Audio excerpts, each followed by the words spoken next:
Hello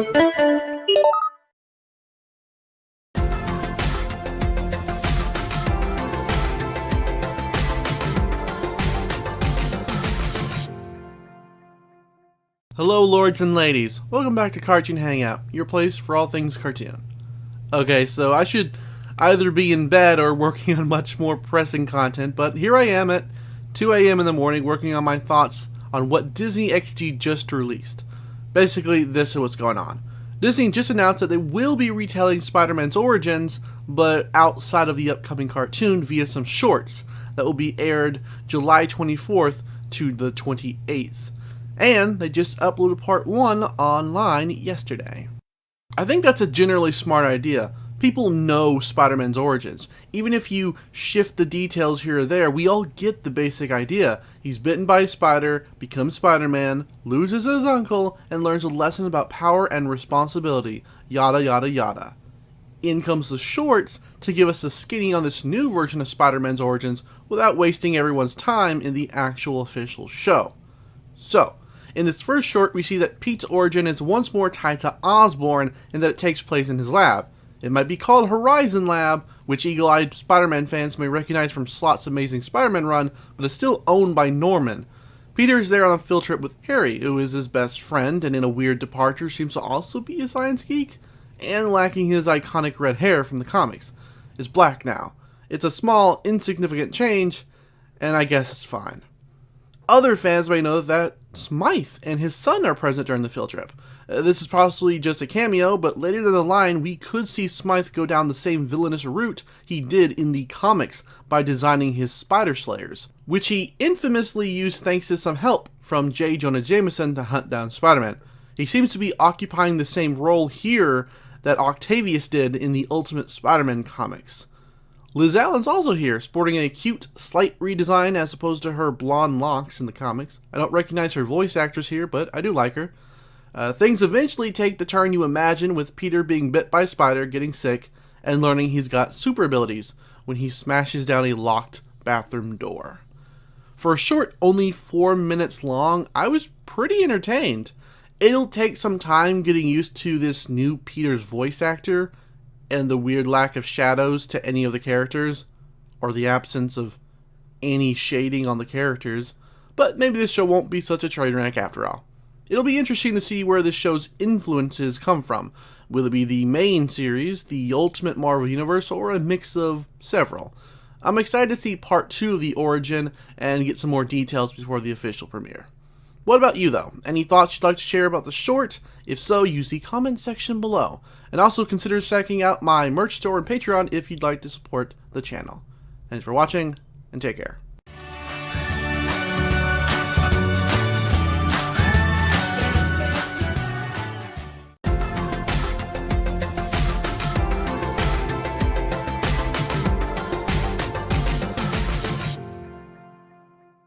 Hello lords and ladies, welcome back to Cartoon Hangout, your place for all things cartoon. Alright, I'm a few shorts behind, but let's attempt to plow right through them today. In the previous short we witnessed Peter getting bit and getting spider powers. This one, titled Observation, shows off his new powers as he works through them via the scientific method. I admit, I kinda like the science know-how Pete demonstrates here. He is one of the smartest characters in the Marvel Universe, but for some reason it came off less like a nerd thinking things through and more like a complete know-it-all. Which, newsflash, hasn't ever really been Spidey's thing. Not completely. And based on another review I read of the first 2 episodes of the series, apparently him sounding like a know-it-all is a real problem. Hopefully that is just within the first 2 episodes and this short, and the rest of this cartoon won't really make Pete super annoying. Other than that, the rest of the short is pretty good. Pete's new voice actor is still taking some getting used to. The animation complaints I mentioned before are obviously still here, because why wouldn't they be? But it's a fun, if even shorter, short than the last one. I'm kind of looking forward to whatever the third short will be. Anyways, those are my brief thoughts on the second Spider-Man short. What are yours? Please refrain from talking about later shorts and restrict your opinions to this one. Thanks. The next review will probably already be up along with this one, so click through to that one. Thanks for watching, and take care.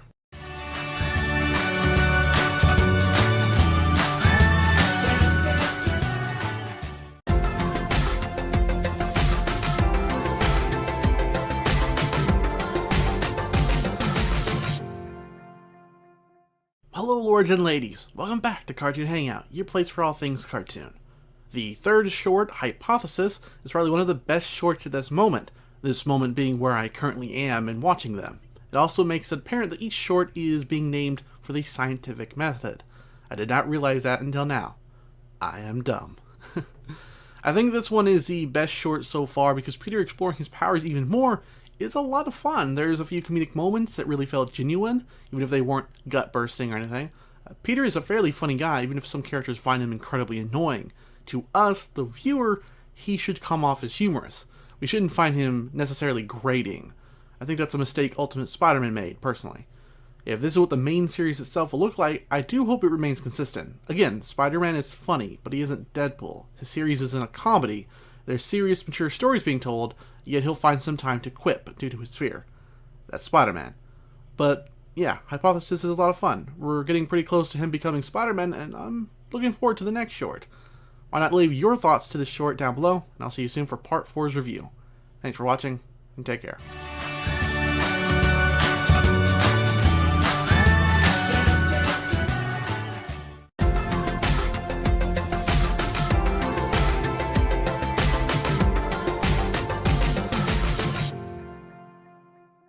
Hello lords and ladies, welcome back to Cartoon Hangout, your place for all things cartoon.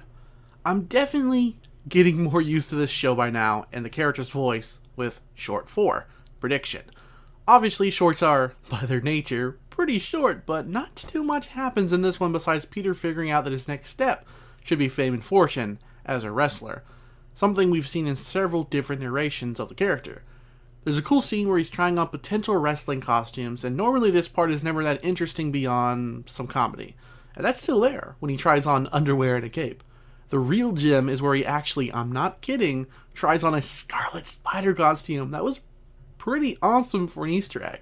I just hope one day Ben Reilly can make his true debut in a Marvel cartoon, and not who he got in Ultimate Spider-Man. I'm still miffed they merged Ben and Kane into one character. Would have been cool if Pete used this costume, but then abandoned it for the classic one later, then have Ben see it and take it in a later season or something. Probably won't happen, though. So yeah, another short review. My hype for the show is building back up a little more, but we'll see how much that changes when I get to episode 1. What about you? You like this short or not? Let me know down below. That's what those comment sections are for, after all. Thanks for watching, and take care.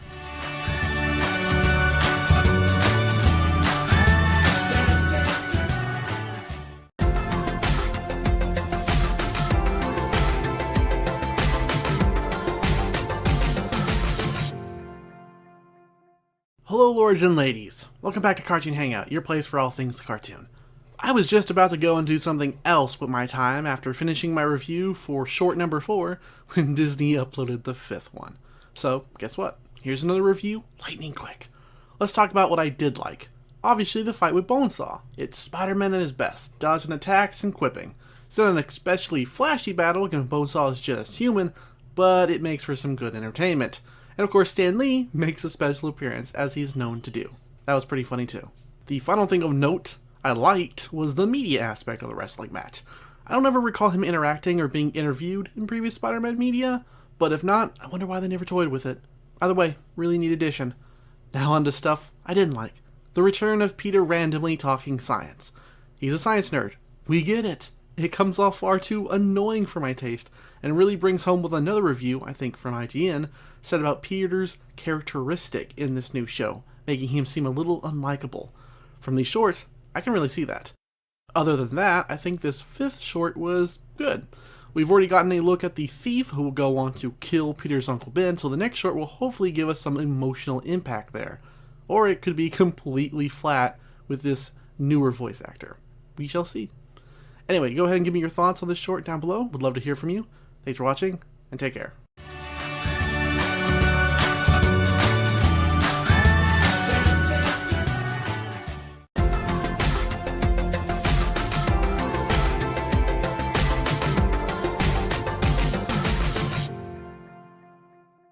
Hello lords and ladies, welcome back to Cartoon Hangout, your place for all things cartoon. This is the last short before the premiere of Marvel Spider-Man on August 19th, and it is some powerful stuff. If you recall what I said in my previous video, I was concerned that the death of Uncle Ben could potentially fall flat since its voice actor is relatively new. I was so wrong. At first, I wasn't sure I was, and the first few lines of dialogue in this short were more of Peter randomly talking about science, specifically the makeup of his wrestling trophy. Peter's always been a science nerd, and it's generally been handled well in the various cartoons.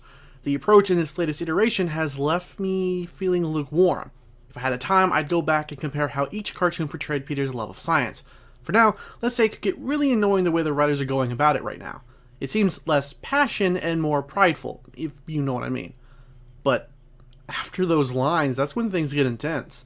For a newcomer to the world of voice acting, as far as I can tell from Wikipedia, this Robbie fellow pours a ton of emotion into his lines. You can feel the sadness and anger the character feels over Uncle Ben's death, as it should be, of course. Wow, and the scene where he goes after the killer? Really, really powerful.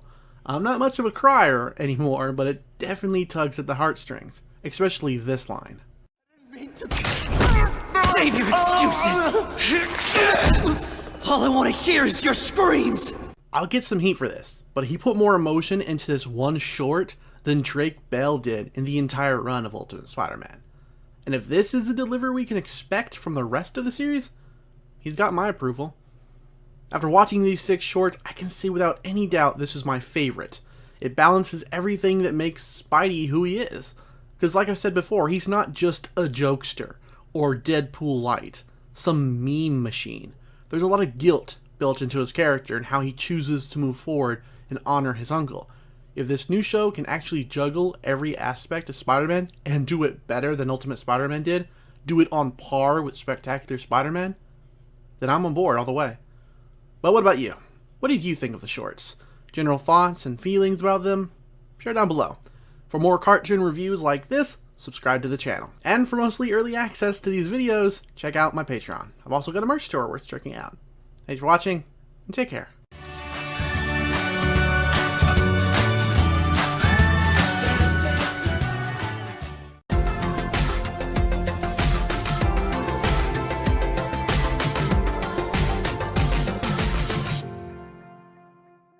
Hello lords and ladies, welcome back to Cartoon Hangout, your place for all things cartoon. Marvel's new Spider-Man cartoon, simply titled Marvel's Spider-Man, is finally here. After getting a sneak peek and 6 shorts last month, how does the actual show stack up? I'm here to give my own answer to that. First off, many of my complaints or things that rub me the wrong way are still present. Obviously, because there'd be no way to necessarily correct them that fast. I still have a love-hate relationship with the increased focus on Peter's science know-how. It's cool that the writers have him solving more complex problems with his brain, something that wasn't always on full display in previous iterations, but at times it grates on the nerves. It serves less to show off how smart Peter is and accidentally makes him out to be insufferable. Nothing proves this more than when Peter doesn't yell brain freeze and instead some overly complicated scientific term for it. Moments like these serve to detract from the overall quality of the show, which isn't a good thing considering there's already some elements to the show that are rubbing fans the wrong way. The animation and art style for one.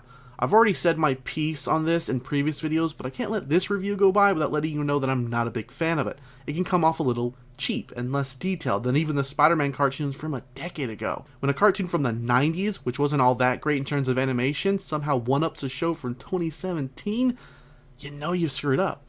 It doesn't help that the backgrounds are very uninspired. At times they're flat, and when the CGI pops up, it looks even cheaper. I was wondering why the show premiered so quickly after Ultimate Spider-Man.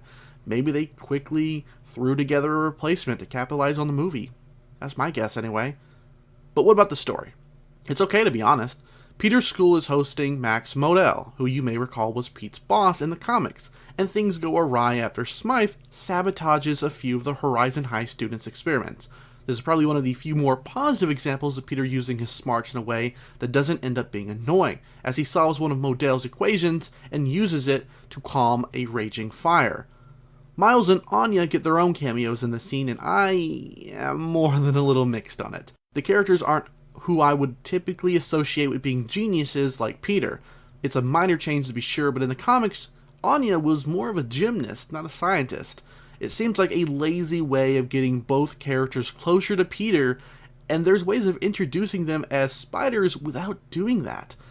I'll leave room for my mind to be changed as we see more of these two characters in later episodes though. Vulture is the first supervillain Peter faces in the show, which I appreciate as this is true in the comics as well. I'm a fan of his redesign here, and that the show didn't go for the easier route by making him look like the Homecoming Vulture. I just couldn't really get behind his over-the-top voice though. It was obviously being kinda, I don't know, gargled by some tech, but it just sounded weird and not in the good way. The character in the comics and media usually get introduced as wanting revenge on someone who has wronged him. This time it's Max for firing him. I don't want to compare this show heavily to Spectacular Spider-Man all the time, but that show did a little bit better at showing us the Vulture and why he was pissed than this one. Of course, this is just part 1, and I've yet to see part 2, so maybe we'll see something there. Otherwise, I think the very first episode of Marvel Spider-Man was simply okay. It didn't do much to soothe my worries about the quality of the series, and the general look and feel of the show still seems very cheap. It delivers a serviceable first supervillain fight and plot, sets up the pieces for more conflict with the Smythes, as well as maybe prematurely introduce us to Miles and Anya Corazon. Despite these flaws, much of the rest of the episode is decent enough. I don't know if this new series will do anything to win back the Spidey fans who felt let down by Ultimate Spider-Man, or who want a spiritual successor to Spectacular, and it might not be enough to entice new viewers in with its odd design choices and the extreme focus on science jargon. I'll stick with the series weekly to let you know how it improves or gets worse though. So make sure to subscribe for more content, click that bell icon to be notified of new videos, and tune in tomorrow for my part 2 review. Also, scroll on down and leave your own comments on this video. While you're there, be sure to check out my Patreon and merch store. Thanks for watching, and take care.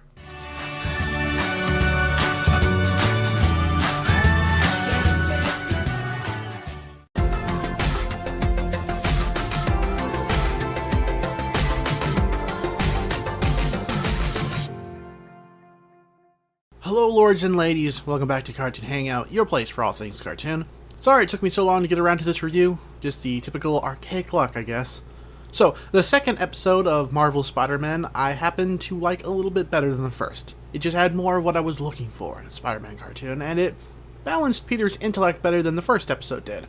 There's still elements I'm a little iffy on, like Scorpion's razor-sharp teeth, Anya as a scientist, or the newly introduced Teen Dr. Octopus? Boy, if you hated Emo Vulture and Ultimate Spider-Man, you might not like this. I'm more torn on the Teen Octopus, really. I'm not a fan of them making almost every supporting cast from the comics the same age or a similar age as Peter, but there's also a chance for a really cool dynamic between a young Peter and a young Octavius. Octavius was always what would have happened to Peter if his home life had been more negative, and now we get to see them at the same age. Maybe they'll form a rivalry, a friendship? If they could do what Smallville did for Superman and Lex Luthor, I'd be all for it. I won't hold out hope, though, as Marvel consistently lets me down these days. Now, if there's one thing the renewed focus on Pete's intelligence has done favorably, is give him access to more interesting story opportunities and tech, which normally wouldn't happen until later in his life when he actually does join Horizon Labs. But I doubt this series will last long enough for us to get to that point.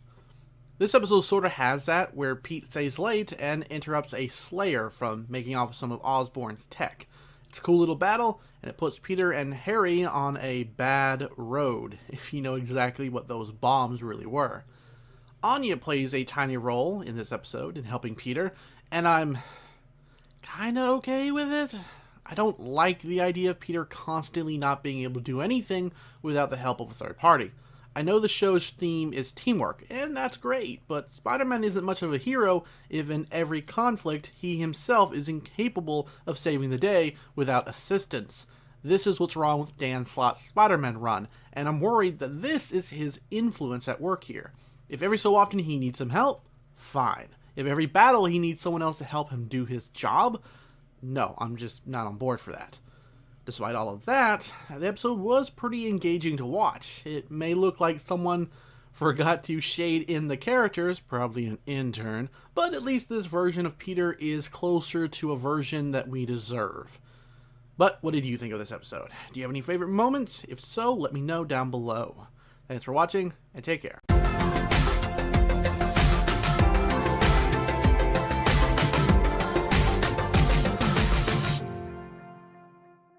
Hello lords and ladies, welcome back to Cartoon Hangout, your place for all things cartoon.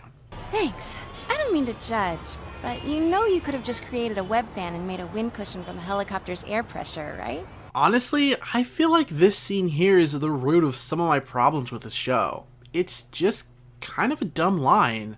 It's only 3 minutes into the episode and I mentally rolled my eyes and wanted to quit watching right here. I'm not saying Gwen can't be smart, but exactly how does constantly showing up Peter with various other smart characters make for an interesting cartoon? Again, I'm totally fine with a smart Gwen. We got one in Spectacular Spider-Man and she was pretty great. But she didn't one-up Peter or Spider-Man, advising him on how he does his job as Spider-Man. You know who corrects their rescuers? Jerks. Gwen's not even the only character to do so, otherwise it'd just be a nitpick at this point. The intense focus on science is cool, and I appreciate it for the new story possibilities it'll bring with Peter. But does everyone need to be as smart as Peter and spout science left and right? It's kind of annoying. 1 or 2 smart characters is fine, but Peter should really be the main focus in my opinion. He can't even take out villains by himself, as this marks the 3rd outing that others have needed to give him advice on how to do things that he should rightfully figure out himself. Now, I'm not arguing for a nigh omnipotent Batman-like Spider-Man here. I'm asking for Peter to work things out as a smart, intelligent young man. In the comics, Peter could figure out this all on his own, most of the time, only needing help with certain villains. What I mean is, he'd get his ass handed to him at first, then figure out what he'd need to do to take someone down. The best example of this is actually in this episode. To help him deal with Shocker's weapon, he webs himself up to lessen the shock. That's the Spider-Man fans love. But the show seems to want to give Peter help in the form of civilian assists, and I think that doesn't work well. He's not learning how to stop villains by himself in this show. He has to have others give him tips because now everyone is a genius and knows how to use his powers better than he does. It's far too much like Dan Slott's Spider-Man, which has been criticized by fans for making the character seem like an idiot who can't do anything without someone else there besides him, which is silly given how long he has operated as a solo hero. At least Gwen's general appearance is appealing. Though if you look at her outfit, you can see it subtly, or not so subtly, hinting at her future as Spider-Gwen. And I kinda hate that. Well, I in general don't like the idea of her becoming Spider-Woman in this show. Couldn't we have normal Gwen and alternate Gwen just show up from time to time? The reason I feel this way is because I just don't like Gwen as Spider-Woman. The comic, it's lackluster, and the only time it was slightly fun was in Ultimate Spider-Man, and I've already said my piece on that show. Maybe this show will do better, but I just prefer we stuck with Gwen for now. And hopefully the writers take a page from Spectacular on how to write a smart Gwen, because this episode does not inspire confidence. Let's move on though. The actual conflict of this episode is not much better than what I was just harping on. First off, we get the Jackal. Awesome, the Jackal's cool. I love his design and his voice. I don't love how he's just randomly a supervillain operating prior to meeting Spider-Man. He's not a career criminal, he's a scientist who falls in love with Gwen and then clones her. Now he's written as wanting revenge on Osborn, related to Gwen, and transforms into the Jackal a la Dr. Jekyll. At least this episode actually hints at some backstory or setup to Jackal, but so far the villains just show up and there's no story behind that. Now some of you have taken this to mean I want a typical villain of the week plot, but I have no idea how anyone reached that conclusion. My point in saying this was that the villains basically just clash with Spider-Man with no real insight into their characters. The only one we really got to know about was Vulture, and that's barely. What was Scorpion up to? What is Jackal doing? No idea, because apparently they only serve to stir up drama in Peter's life. That's all fine and whatnot, but the villains play a major role in any Spider-Man story. They shouldn't just be there as fluff. That's not me wanting villain of the week, that's me wanting the villains to be developed beyond a weak plot device. Speaking of plot devices, even Shocker and Clash show up, but are now teenagers? I don't even know what to say to that. It's not even them being teens that's the problem here. If they were written better, I could have gotten on board. But them turning on each other was so terribly written, it's a joke. It took one little thing, one little spark, and they went at each other. It made no sense. For two close friends, they sure were quick to attack each other, and almost destroy Osborn Academy along with innocent bystanders. It doesn't make sense because we're just introduced to them. We get no insight into the characters beyond how close friends they are. If you're gonna have them turn on each other, sow some seeds of jealousy or distrust before you do so. That's all I mean. Harry's hate for Spider-Man really doesn't gel either. It could have, but it's based on something so non-existent, it's stupid. If you want Harry to distrust Spider-Man, give him something beyond, oh, he showed up at that one thing, and maybe he had something to do with me being expelled. He doesn't grow to distrust Spidey because he was pulling a bomb out of his bag. No, the distrust got sown before that even. And that's why I think it's weak. Give Harry a real reason. You know why movie Harry hated Spider-Man? Because he found him standing over his dead father. Now there's a real reason. And before someone starts being obtuse in the comments, no, I am not saying kill Norman. I'm trying so hard, guys. You have no idea. It may seem like I'm just hating to hate. After Ultimate Spider-Man, I want to love the show. I just want to have a fun, exciting, well-written, and animated Spider-Man cartoon. I am doing my absolute best to give it a fair shot, but every turn I keep being blindsided with mediocre storytelling and odd choices. The show's decisions just make me cringe so badly. Now, what was even good about this episode? I don't know. The Jackal, maybe? Whatever story might come from Gwen's uncle being a bad guy? But even that's attached to things I really dislike, so who knows? Like, why is he now Raymond Warren? You know who that is? That's Miles Warren's brother from the comics. In the comics, Jackal is Miles. Why did they change it? If you're gonna change it, at least have a reason. Maybe the change happened because making the dude who wanted to bang Gwen and her clones her uncle would kind of be creepy. Also, I don't know if it's just me, but the decision to have Gwen's uncle be a villain seems pretty close to the plotline of the new Spider-Man movie. If this is going to be what I have to expect from the series, I'm going to start dreading watching it. Okay, I'm done for now. Just tell me what you thought. Thanks for watching, and take care.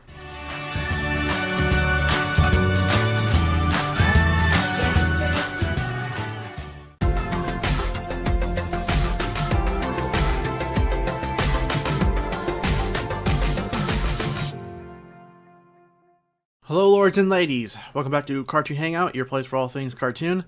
I'm not really in the mood to craft full reviews on anything today. If you aren't following me on Twitter, I woke up to a bunch of my videos demonetized. Some made sense, like videos about Dead or Alive or Senran Kagura because boobs. But then I got one for Scooby Apocalypse and Slugterra? Why in the heck is Slugterra unsuitable for advertisers?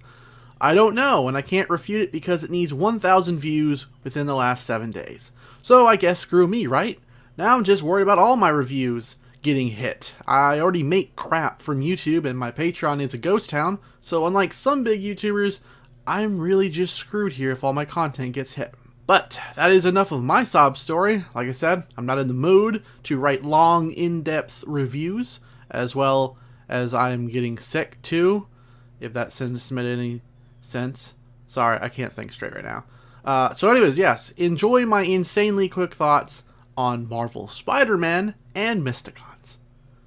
I thought A Day in the Life was a solid episode. Its use of Peter constantly switching from experimenting with his new tech, chasing down Black Cat, and then interacting with his peers is a really great representation of who Spider-Man is and the hectic life he lives, and is even a plotline that feels ripped from the very comic book pages themselves. Black Cat was the choice of villain in this one, and was a step up in terms of the last few episodes. She was a lot of fun to see, and who knew I'd want a short-haired cat. And we're getting more breadcrumbs that there is a mastermind behind these foes, so maybe they're adapting the Master Planner, or someone like him. If you know who he was in the comics, that does leave us with some choice suspects. And then there's V252, which is obviously the Venom symbiote. Fun fact, the name of it is a reference to issue 252, where Peter first comes home from Secret Wars with the symbiote. Very cool. Anyways, good episode. Along with episode 5, these are my favorite episodes of the show so far.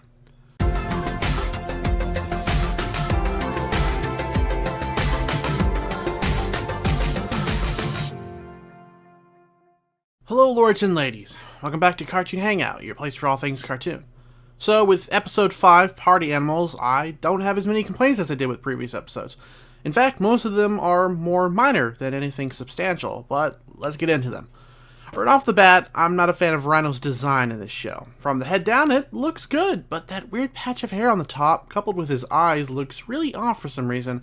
I know Rhino is probably among the tougher of Spidey's rogue gallery to redesign, given he's, just a simple rhino, but I still feel they could have done better. Maybe just stick with his classic design? I don't know, it's not that big a deal, really. There's also the continuation of Peter's villains being teenagers. I'm a little surprised they went this route with Rhino, since they did a similar concept in Ultimate Spider-Man. He was a good guy and a teenager in that one too. Despite that, Alexei is a fairly fun character. I'm hoping we see more from him, though I would like to get a villainous Rhino at some point. Also, there was a few moments in the animation of this episode that seemed weak, but nothing beyond what I've already said about it in earlier reviews. And as for things I did like, the science is a little less obnoxious in this episode. I actually didn't groan when Peter takes a second to figure out how to line up the trajectory of a spider slayer to avoid it blowing up around civilians. Although I think the only difference between this version of Spider-Man and others is that the show is specifically showing us that he's doing calculations, rather than in past iterations. Then there's the entire group of scientists at the dance working to find a cure for Rhino. I thought that scene was pretty nicely done. Just to nitpick though, I don't know why they decided Miles would spew some Rhino facts at us. Nervousness maybe? I don't know, I just found it a bit strange is all. And the drama around the reveal of Jackal as Gwen's uncle felt a little undeserved in my opinion. Just with how suddenly he was introduced 2 episodes ago and now we're expected to feel attached when Gwen breaks down. It's probably my biggest complaint with this episode, as I would have liked to see it spread out a little bit more. But I think beyond that, the scene with Peter and Gwen bonding was great, so something good came from something I didn't necessarily approve of. Otherwise, I think it was a decent episode. It's not perfect, obviously, I had some small complaints here or there, but nothing that utterly ruined the episode for me. There was even an actual joke that made me laugh. Hey, sorry I'm late. This stupid tie set me back half an hour. The tying of bow ties is a dying art, Pete. That's why you have to embrace the modern age. You didn't design a bow tying machine, did you? Nope, I bought a clip-on. Anyway, I haven't slept at all, so I'm signing off. And that's your explanation for why I haven't actually reviewed episode 4. That one will be coming later this week because I watched a few minutes of it. I really do like it, but it stars Black Cat, one of my favorite Spider-Man villains, so I want to, give it the attention it deserves, and I'm running on 0 fumes right now. But that is your cue to leave your own thoughts on Party Animals down below. Thanks for watching, and take care.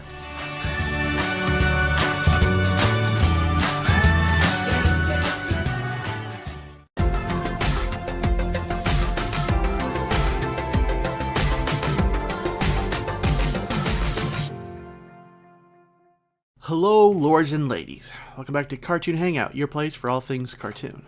Now, this is what I'm talking about. Episode 6, Sandman, is a great episode. It's pretty entertaining from start to finish, and its villain, Sandman, actually does get some backstory in the episode, unlike the first few villains Spidey has faced up until now.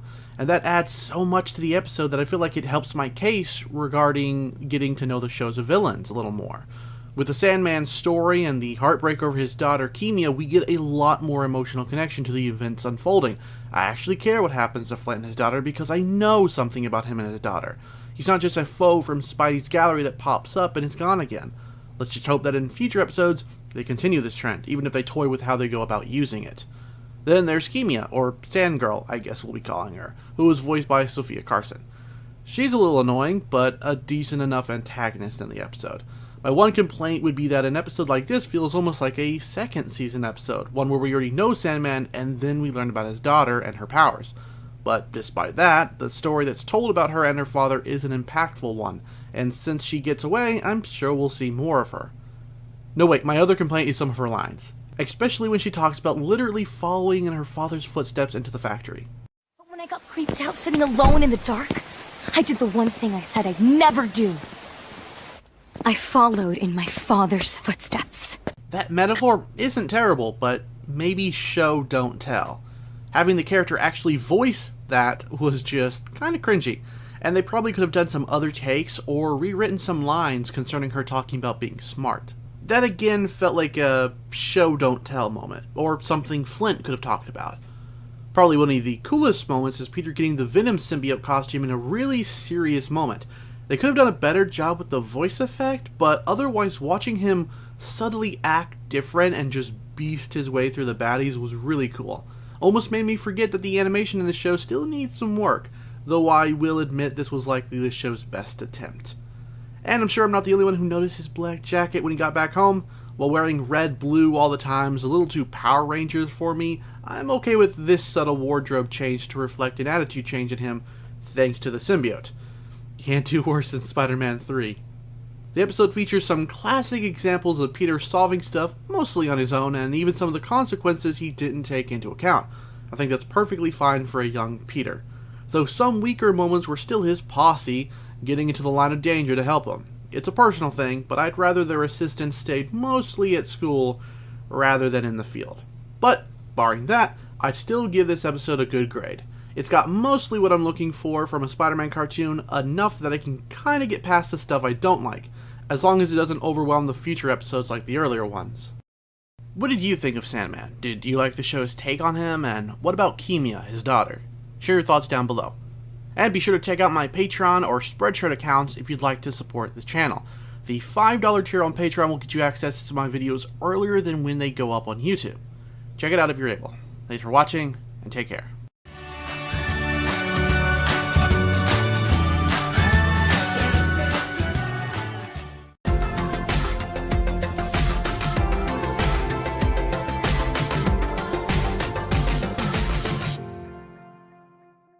Hello lords and ladies, welcome back to Cartoon Hangout, your place for all things cartoon.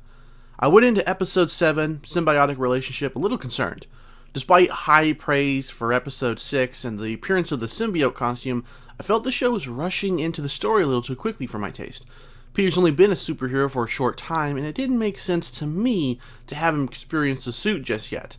However, I can't deny that this episode was rather great, with the exception of the writers attempting to one-up the cringe factor of Emo Peter in Spider-Man 3. This episode is spectacular. Peter, in his less cringy moments, is exceptional as Dark Spider-Man, as one cop dubbed him. The shift in personality is subtle at first and crescendos into outright douchebaggery by the time Pete realizes the suit is affecting him. The writing doesn't always do a good job of this, with outright bizarre dialogue lines such as this.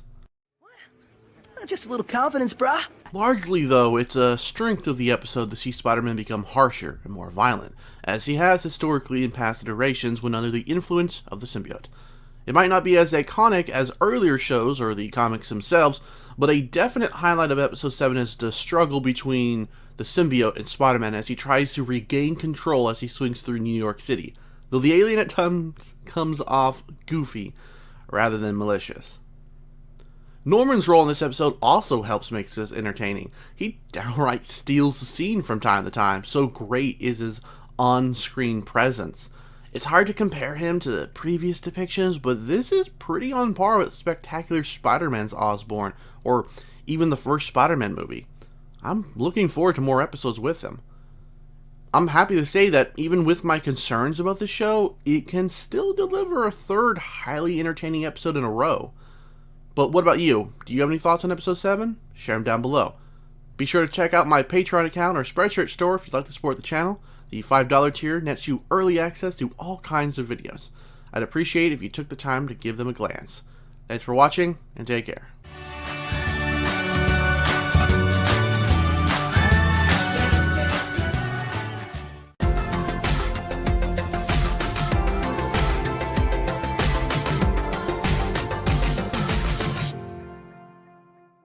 Hello lords and ladies, welcome back to Cartoon Hangout, your place for all things cartoon. Today I'm going to be talking about episode 8, Stark Expo. If this show keeps up the current pace of quality, I'm going to be less worried another stinker like episode 3 is going to happen. Seriously, I think this will have to take the place of my new favorite episode. It has great action, humor, and continues the trend of the show's theme of teamwork being really well choreographed. Spider-Man gets the limelight, but gets well-written additional help from various Expo attendees. and not in a way that overshadows him or lessens his role, which is the way it should be. The episode also seems to operate as the third and possibly final part of this initial symbiote arc, if you can call it that. The alien does play a helpful role in the episode, considering the enemy is Ghost and he controls technology. I really love the choice of villain for this episode. Ghost has always been a really underused but pretty cool character. The only weird thing is he looks less like Ghost from the comics and more like Taskmaster. I can't be the only one who sees the similarities. Though to be fair, he does look a little like his original design from his first appearance, so I guess it's fine. And something that I failed to mention in my last couple of reviews, but I have been noticing the animation during action scenes has improved a little. Things feel more fluid and have more weight to them. Maybe the team has finally hit their groove, or they fired some people, who knows. Basically, it's just a really good, entertaining episode. It also seeds a couple of developments for the future, like Venom reacting to Flash, or Otto being tempted to Osborn Academy, although they also could just be cute Easter eggs for fans. Either way, I can't wait to see what else the show has for us. And that's it for this review. Sorry it's a little bit short, but I didn't really have that much to say. Why don't you chime in down below with your thoughts on the episode, and I will see you later for more Marvel Spider-Man reviews. Thanks for watching, and take care.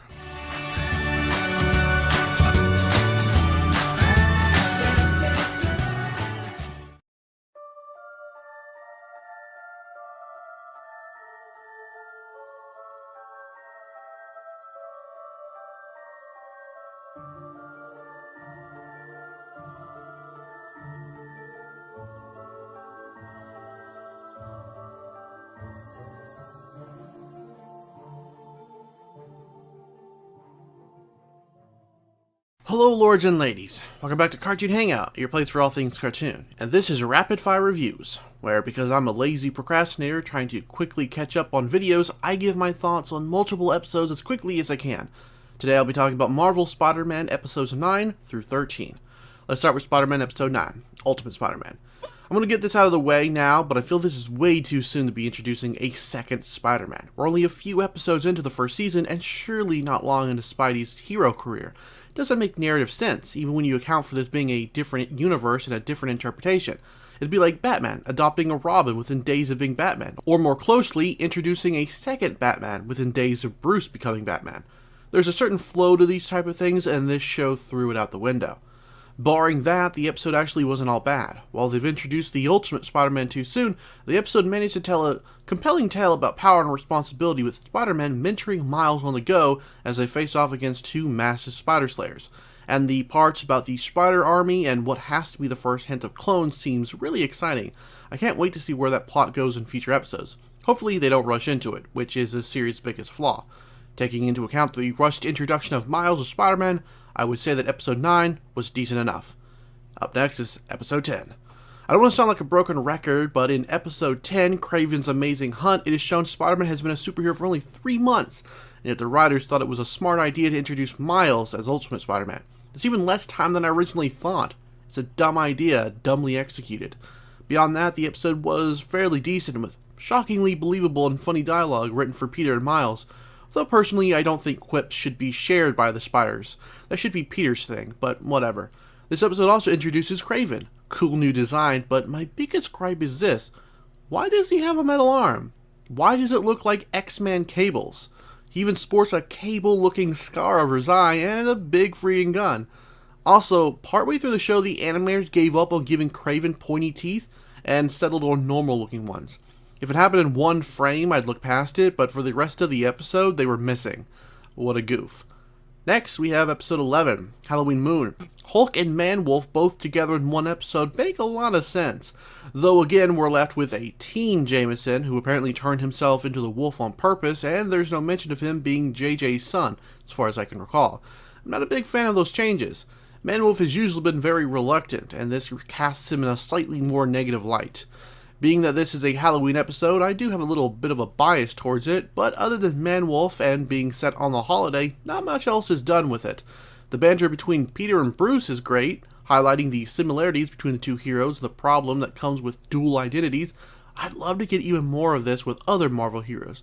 Perhaps she'll learn different lessons from other heroes. There's not a lot wrong with this episode other than it continuing to show that the lack of shadows and certain subpar animation are an awful combination.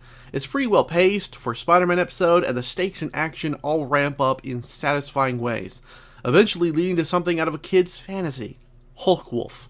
Super cool. I do wonder if this show's continuity is completely removed from the other Marvel shows, though. Maybe we'll never know. Episode 12 is up next. Spider-Man on Ice is a pretty cool episode, pardon the pun. It sees the introduction of Blizzard, a villain who has typically been associated with Iron Man, not Spider-Man. Unfortunately, his redesign left me feeling cold. See, this is Blizzard. While I'm open to certain reinterpretations, it helps if they're interesting. His design in the comics may not be as chill as other characters going by Blizzard in the comics, is at least better than Frosty Tips over here. I wasn't even that impressed when he encased himself in a giant ice mech. Luckily, the conflict and interactions between Peter, Spidey, and Harry was convincing enough to carry the episode when its villain could not. Heck, there was even a really genuinely funny scene involving Change and Spidey on Ice.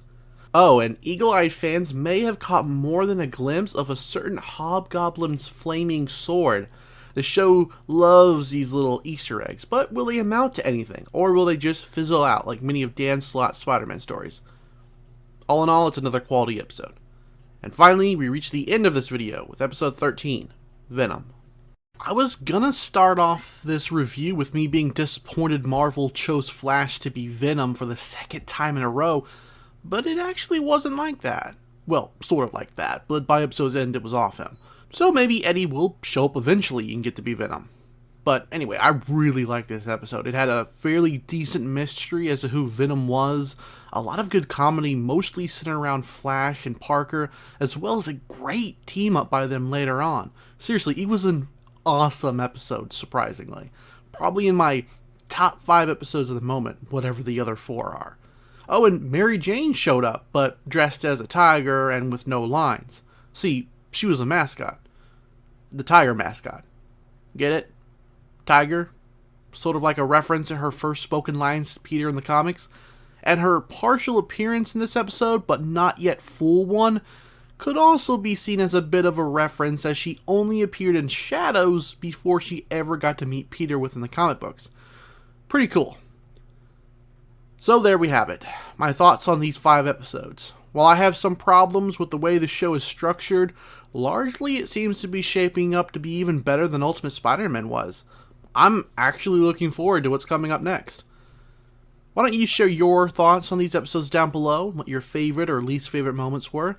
Oh, and if you have a moment to spare, check out my Patreon to see the perks that come with helping to support the channel, or my merch store if you'd like some Archaic King t-shirts. Thanks for watching, and take care.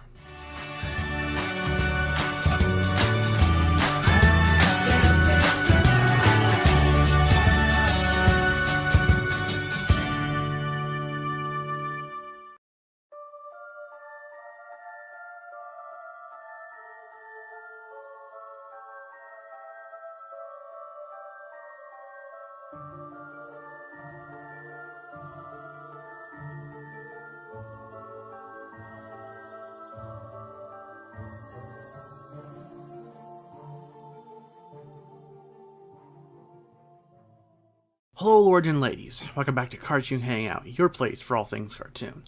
The new Spider-Man episode, Screwball Live, introduces audiences to a little-known, somewhat more recent, relatively speaking, character from Spidey's comics, Screwball. Much like her comic book counterpart, she films herself and uploads it to the internet. However, in the cartoon, she's not a villain, and is revealed very quickly to be Liz Allen, of all people.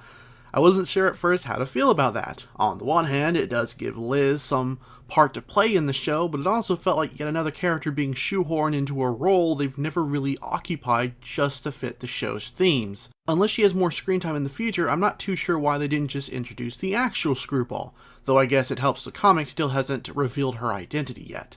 There's also the fact that Screwball is annoying, even in the comics, making her a difficult character to make work, in my personal opinion.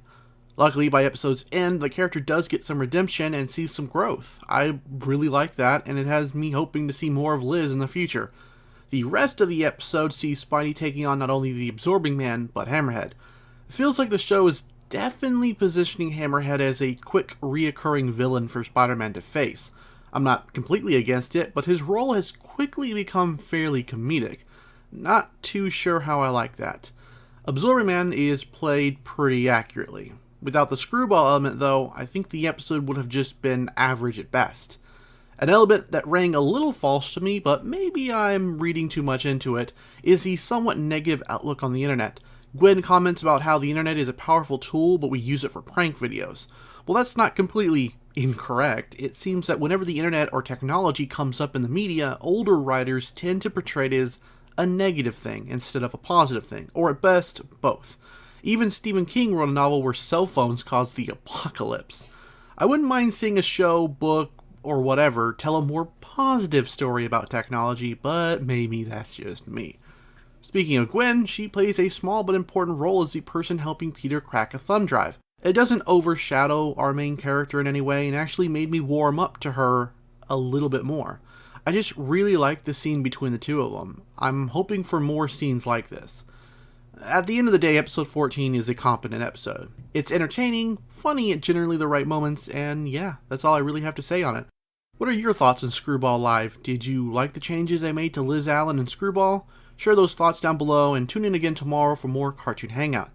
Oh, and while you're still here, check out my Patreon. You can get early access to videos, get your name called out in videos, and have a more direct impact on what shows, games, or books I cover. Check it out if you're interested in supporting what I do here on the channel. Thanks for watching, and take care.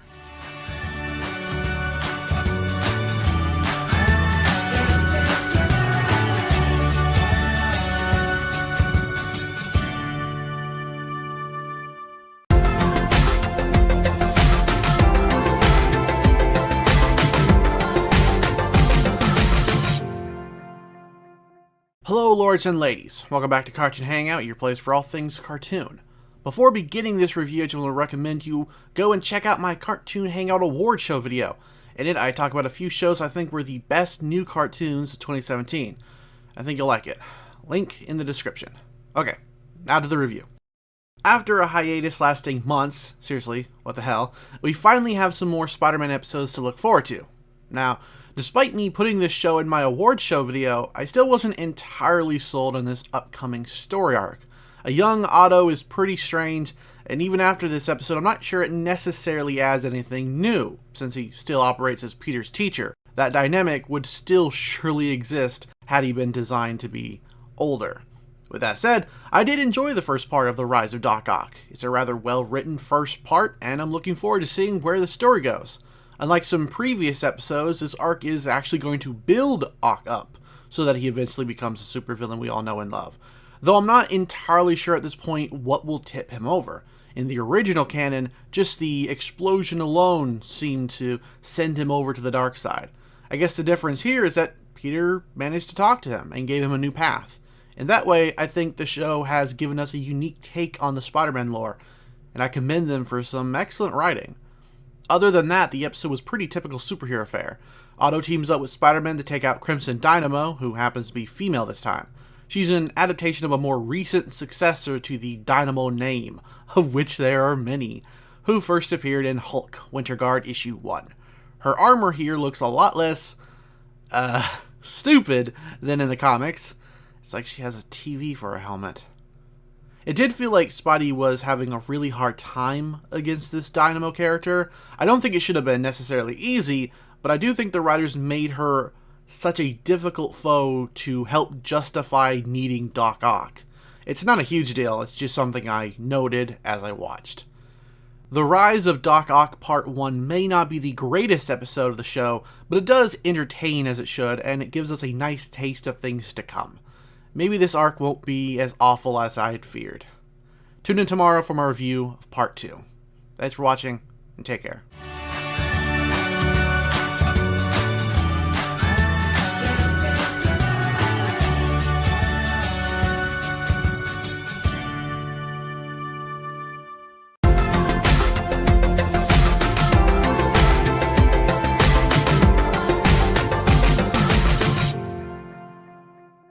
Hello lords and ladies, welcome back to Cartoon Hangout, your place for all things cartoon.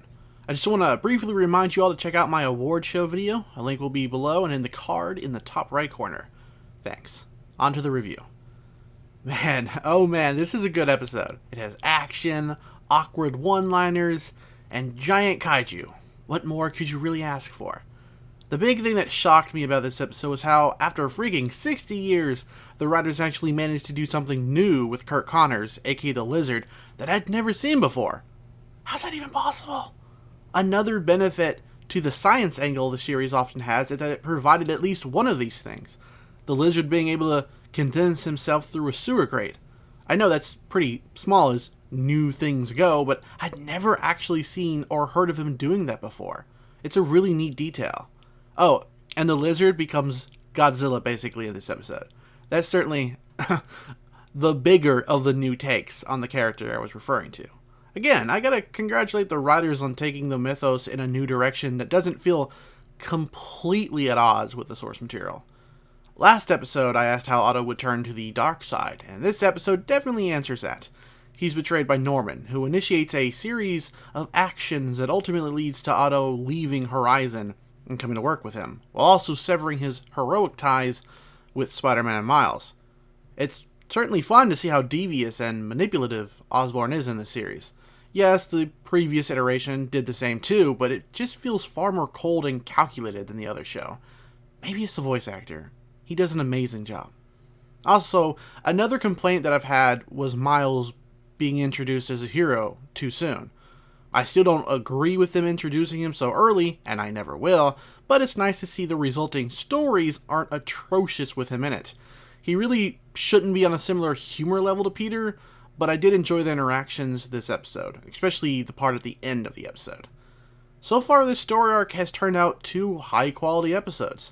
In Ultimate Spider-Man, this is normally where the quality dips, or the premise isn't used to its fullest potential. It'll be interesting to see how the remaining 2 episodes turn out. That's it for me. I'll see you next week for parts 3 and 4. Thanks for watching, and take care.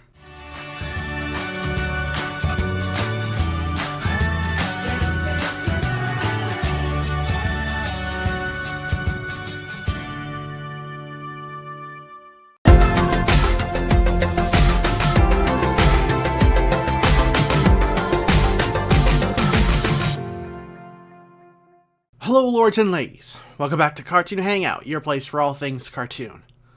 Well, looky here. Once again, Archaic King has fallen behind on videos. In my defense, I was working hard on Scooby Month, which I also fell behind on. Okay, so I have no excuse, but to make up for it, here are my brief thoughts on episodes 17 and 18. Starting with episode 17, The Rise of Doc Ock, part 3. Which weirdly didn't center much around Ock at all. More on Peter's quest to reveal to Harry that his father is a villain. It's a really good episode either way. The conflict between Harry and Peter has now reached its peak now that he knows Peter is connected to Spidey somehow, and it's heartbreaking and entertaining to watch. Even the action somewhat takes a back seat to this, though it is still present and well done. Seeing an almost proto-Sinister Six in action is pretty cool. Episode 18, The Rise of Doc Ock Part 4, does indeed serve as the final chapter to his rise to villainy. I just wish it had, more to do with him than what we got. Which, by the way, was still a good episode. I just wouldn't have included it as part of a story arc titled The Rise of Doc Ock. He's in the episode, as are his Sinister Five, but this was more of the beginning of Harry's rise to villainy, kinda, as well as Norman's possible origins as the Green Goblin, or something akin to that. That would really be my only complaint to these final 2 episodes to this story. They didn't have as much to do with Dr. Octopus than was advertised, but the episode was still fun. The team up between Gwen, Harry, and Peter in the beginning, as well as the raw emotion of Norman's supposed death. That's what makes a good Spider-Man story, in my opinion. And that's it for me. What did you think of these 2 episodes? Let me know down below. And I'd like to take this time to thank my patrons for supporting me over on Patreon. So, thanks to Yasmin, I hope that's how you pronounce your name, I really appreciate it. If you'd like to see how you can become a patron and get early access to these videos and get more of a say in what I cover on this channel, links to my Patreon will be down below and at the end of the video. Thanks for watching, and take care.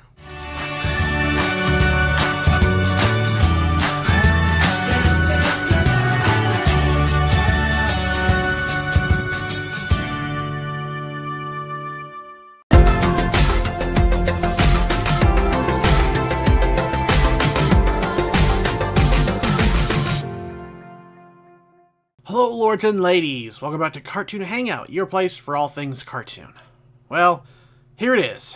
This show's introduction of Spider-Gwen, Marvel's overnight success story that everyone was talking about one day, and now you don't really hear a peep out of. To not repeat myself endlessly, I'll just say it here at the start. I'm not a fan of introducing characters such as Spider-Gwen this early into the show, even if it's supposed to be a creative choice. It doesn't seem like the kind of choice you make if you think you'll get several seasons, but rather, you know you don't have much time, so you cram it into one season. Peter's early days, I think, should be about him figuring himself out or exploring his powers.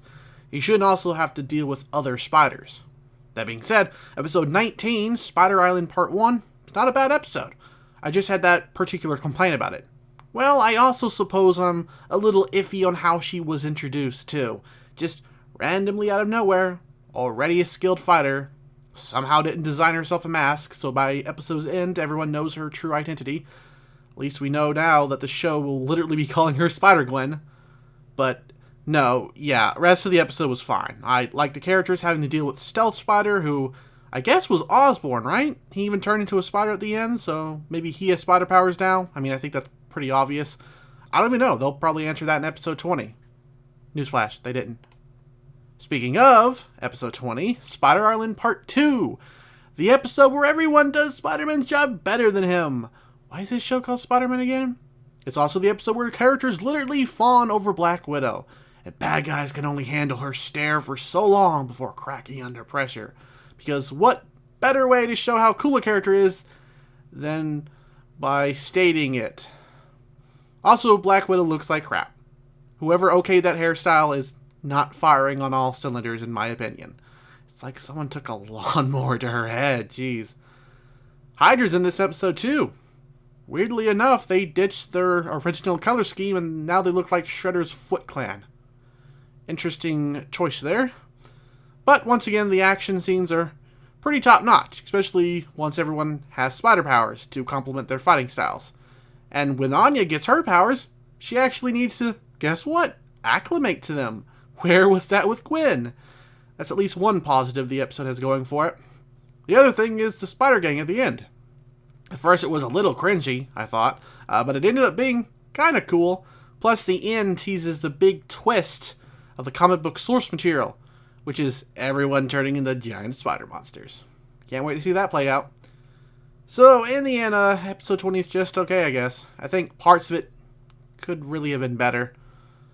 That's it for me. What did you think of these episodes? Let me know down below. I'd like to take this time to thank my patrons for supporting me on Patreon, so thanks to Yasmin, I really appreciate it. If you'd like to see how you can become a patron and get early access to videos and get more of a say in what I cover on this channel, links to my Patreon will be down below. Thanks for watching. Take care.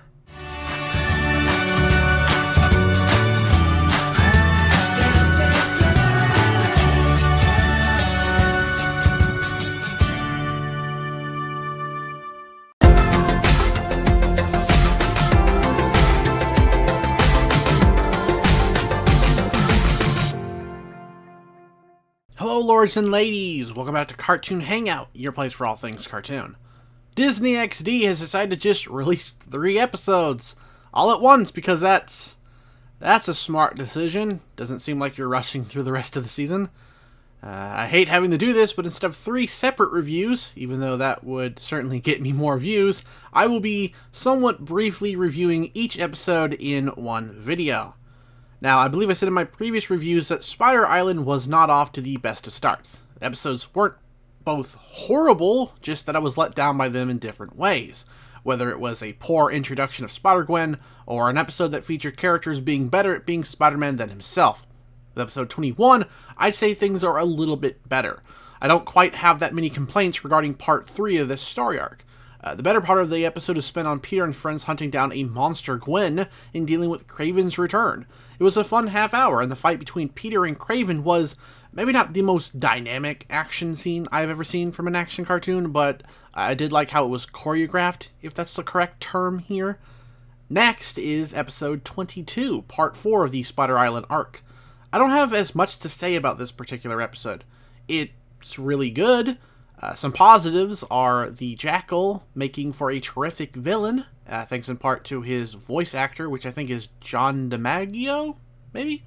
And Anya is just wonderful in this episode. She's gotten the hang of her powers and just seems like a much better character than she was when first introduced. The progression of the Spider Island story is also coming along nicely, too. It's not anything too clever, but it's written fairly well, with the exception of part 2 anyways. There's a few moments where the animation seems to lag, and as another fan pointed out, the slow motion parts do more to highlight some janky animation than highlight something amazing. And then moving on to the finale, and what a finale it is! Though the wrap up to the whole episode was a tad on the quick side, not really a huge complaint, I just wanted to check in on everyone, it still managed to be bombastic throughout. Anya continued to be a great addition to the team, in a way even better than Gwen, really.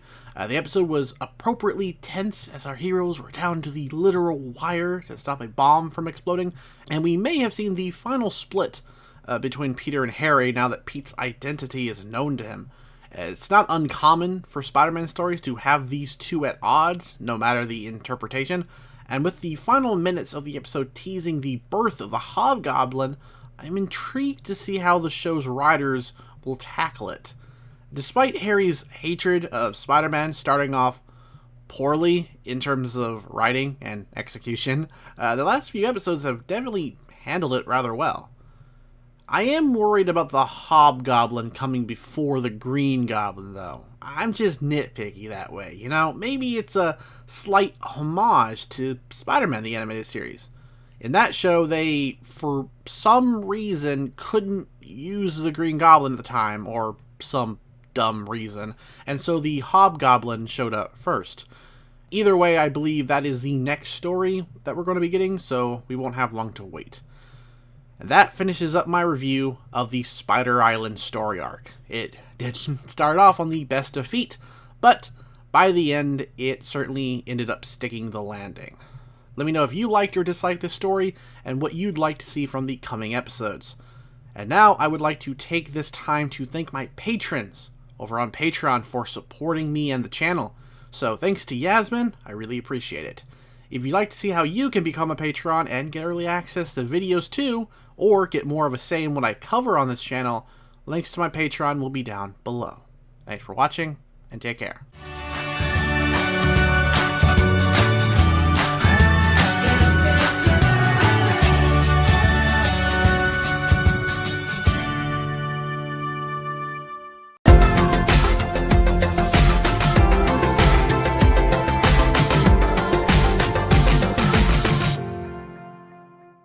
Hello lords and ladies, welcome back to Cartoon Hangout, your place for all things cartoon.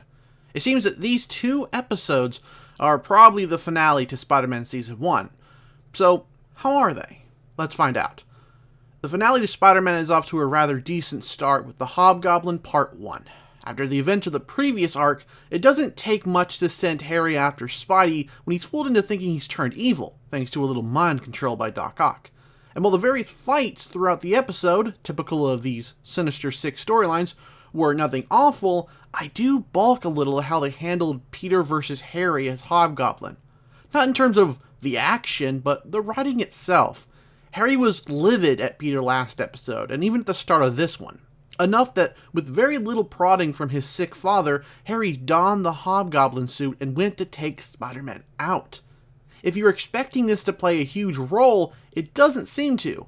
Very quickly, Harry learns it's just mind control, and helps his friend snap out of it. And then their friendship seems to, more or less, end up back together again by the episode's end. It's weird to build up this animosity between the characters and not really do all that much with it. Unless Norman breaks the two apart in the second half of the finale, this feels like some cheap writing. There's also the matter of Doc Ock's plan in the episode. Other than roping Peter into his new Sinister Six, Otto doesn't seem to have that much of a plan beyond terrorizing New York City and stealing money. Potentially to fund some project of his? It could get a spotlight in part 2, but as far as this first one goes, it just felt underexplained.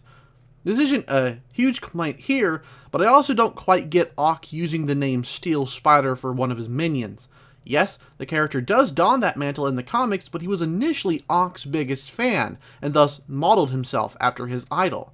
He doesn't even look like a spider in the episode.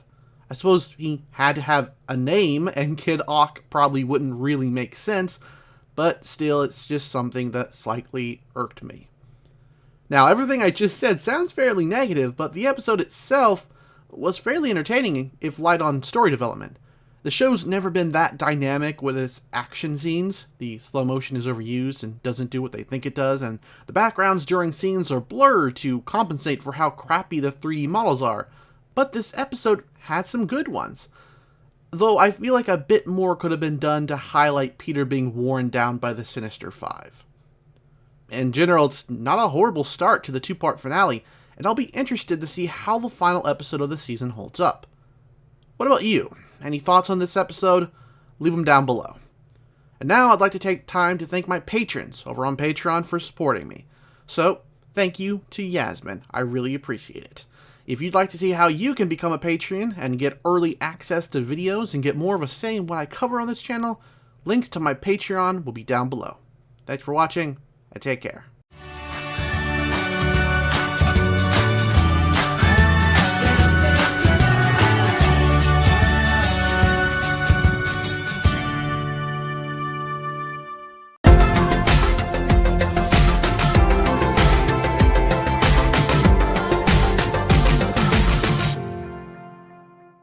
Hello, lords and ladies, welcome back to Cartoon Hangout, your place for all things cartoon.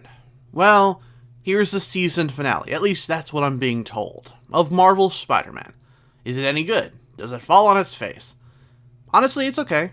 It's not the explosive ending or even really the emotional conclusion to the season that I was thinking we'd get. After last episode, Harry and Peter have cleaned up the mess Ock has made and recaptured most of the Sinister Six. Everything is looking good until Harry supposedly attacks Spider-Man and accuses him of being a menace. We the viewers are then left to imagine that he turned bad, or later that he's subconsciously doing these things, which if you know your Spidey lore isn't remotely a far-fetched concept. The major conflict is this little mini-mystery, and it's fine, but it just never lives up to the concept, in my personal opinion. It's fairly obvious who is really behind the villainous Hobgoblin mask, and even the reveal just sort of lacks. The writers attempt drama and emotion in this episode, but it just never clicked for me. Harry blacking out? Yawn. Norman seemingly getting killed again? Been there, done that. Hobgoblin Part 2 isn't a terrible episode, but it feels like it's just there. To steal another person's quote, it doesn't really garner any negative or positive reaction from me, it just exists. In other words, I'm neither thrilled nor angry with the episode. I feel like so much more could have been done in this 2-part storyline though. Honestly, the 2 episodes, besides dealing with Harry as the Hobgoblin, seem completely divorced from each other that to call this Part 2 seems dishonest. It's similar to how the later episodes of the Rise of Doc Ock just didn't feel part of a storyline at all. Even the cliffhanger and the hints of green seen towards the end are not enough to get me excited for what's to come next. The shift from Norman dying, or whatever happened to him, to Harry more or less fine in the next scene is fairly jarring. Like I said, I think more should have been done in these 2 episodes that we never end up getting. If these are the 2 final episodes of the season, the show ended its inaugural run with a whimper, and not a bang. And that is incredibly disappointing. And now I'd like to take the time to thank my patrons over on Patreon for supporting me. So thank you to Yasmin, I really appreciate it. If you'd like to see how you can become a patron and get early access to my videos and get more of a say in what I cover on this channel, link to my Patreon will be down below. Thanks for watching, and take care.